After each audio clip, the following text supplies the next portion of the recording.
ગરીબ માણસનું કામ કરવા માટે હું એમએલએ બન્યો છું, એના માટે તમે અધિકારી બન્યા છો. મારે આવવું પડે એ તમારી નિષ્ફળતા છે, એકચ્યુઅલીમાં તમારી નિષ્ફળતા છે. અને આ બધા માણસો સતત અરજી કર કરે, હું આવું નહીં ત્યાં સુધી તમે ગણકારો નહીં. એનો મતલબ શું ખબર છે? આ ડિસરિસ્પેક્ટ છે લોકો માટેની. આ લોકોને હવામાં લેવાની વાત છે. આ દાડીઓ શું બોલશે? આ એવો એટીટ્યુડ છે એની અંદર છુપાયેલો.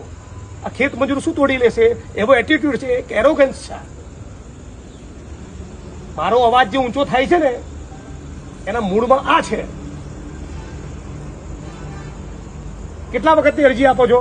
હું આપું છું 25 વર્ષથી. બોલો, આખા તમારા મહેસૂલી તંત્રે સામૂહિક આપઘાત કરીને ડૂબી મરવું જોઈએ? 50 વર્ષથી હવા હોય આજે 8 વીઘાની જમીન ખાલી કરવાનો જ નથી. મારે 5 વીઘાની જમીન ગઈ, 8 વીઘાની ખાલી કરી.